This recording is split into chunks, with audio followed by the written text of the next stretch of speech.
Don't you know me? Chapter 2, in which the Grace twins are triplets.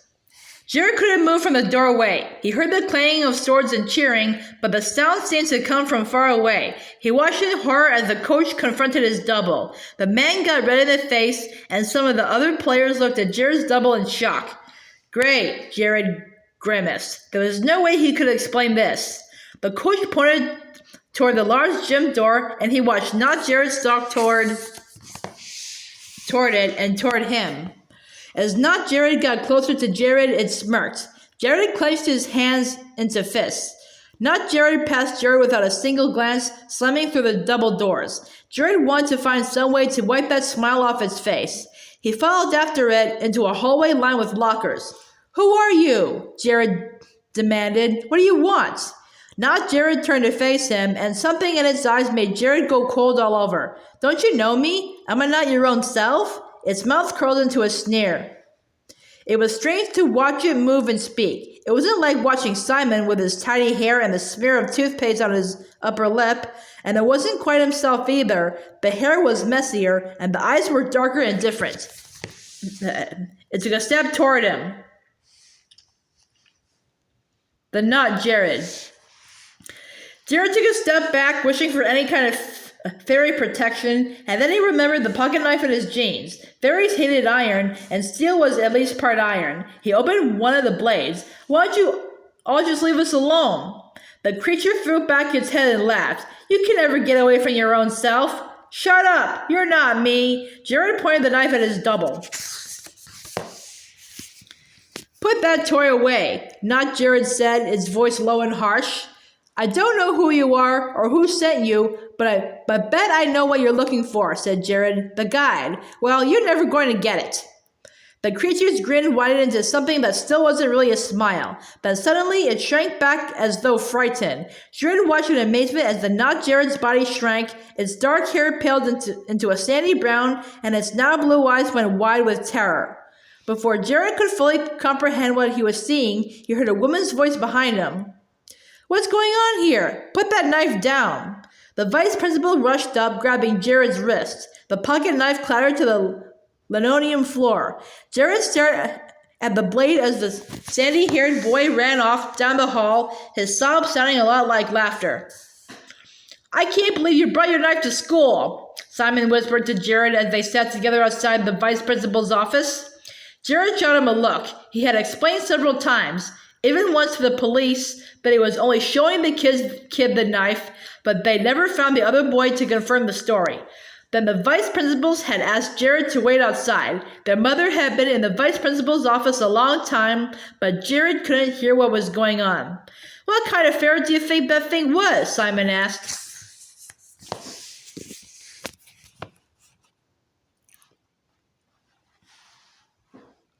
What kind of ferret do you think it was? Jared shrugged. I wish we had the book so I could look it up. You don't remember anything that could shapeshift like that? I don't know. Jared rubbed his face. Look, I told Mom it wasn't your fault. You'll just have to explain. Jared gave a short laugh. Yeah, like I can tell her what happened. I could say that kid stole something from Mallory's bag. When Jared didn't respond, Simon tried again. I could pretend I did it. We could switch shirts and everything. Jared just shook his head. Finally, their mother emerged from the vice principal's office. She looked tired. I'm sorry, Jared said. He was surprised by the calm tone of her voice. I don't want to talk about it, Jared. Get your sister and let's just go. Jared nodded and followed Simon, looking back just in time to see their mother sink down in the chair he'd vacated. What was she thinking? Why wasn't she yelling? He found himself wishing that she was mad, at least that he would understand. Her quiet sadness was more frightening. It was like this was all she expected of him. Simon and Jared walked through the school, stopping to ask fencing team members if they'd seen Mallory. None of them had. They even stopped Chris, the captain. He looked uncomfortable when they asked about Mallory, but he shook his head. The gymnasium was empty, but only sounds the echo of their steps on the glossy wood floor. The black mat had been rolled up, and everything from the meat had been put away. Finally, a girl with long brown hair told them she'd see Mallory crying in the girls' bathroom. Simon shook his head. Mallory? Crying? But she won. The girl shrugged. I asked her if she was okay, but she said she was fine. You think that was really her? Simon asked as they walked toward the restroom. You mean, was something impersonating her?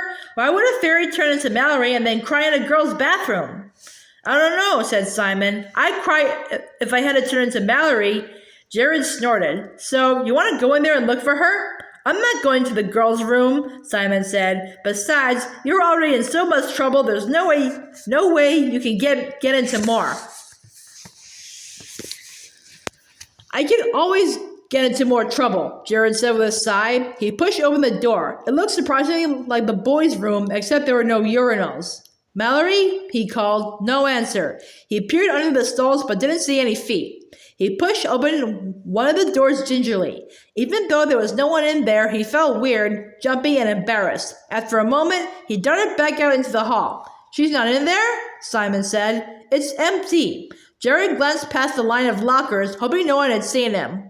Maybe she went to the office looking for us, Simon said. I don't see her anywhere.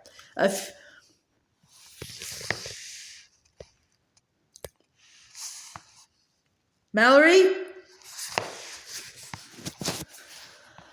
A feeling of dread uncoiled in the pit of Jared's stomach. After the vice principal had caught him, he hadn't really thought about anything but how much trouble he was in.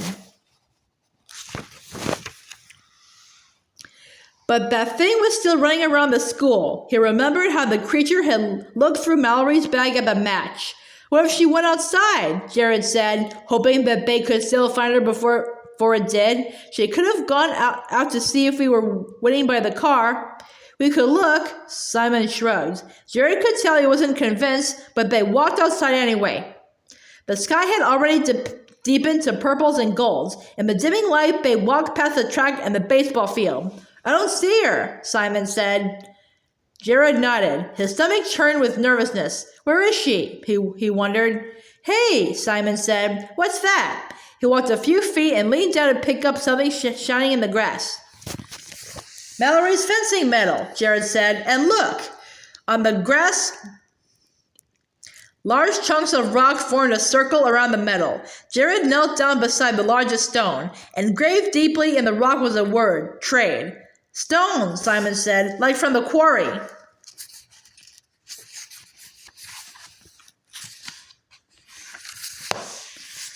Jared looked up, surprised.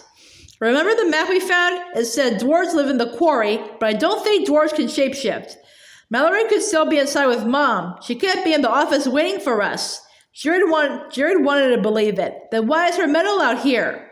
Maybe she dropped it. Maybe this is a trap. Simon started walking back toward the school. Come on, he said. Let's go back and see if she's with Mom.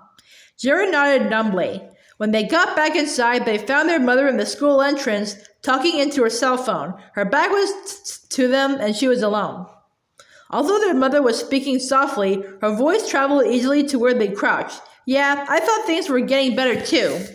But Jared never admitted to what happened when we first moved here, and well, this is going to sound strange, but Mallory and Simon are so protective of him.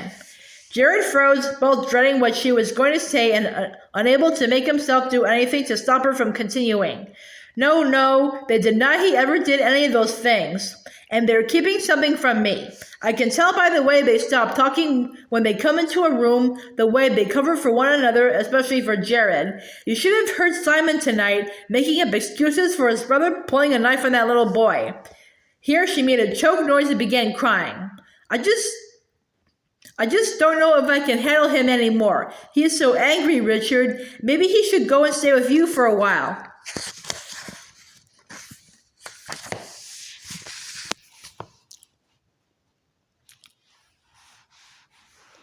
Jared froze. Dad. She was talking to their dad. Simon jabbed Jared in the arm. Come on, Mallory's not here. Jared turned dazedly and followed his brother out the door. He could not have said how he felt at that moment, except maybe hollow.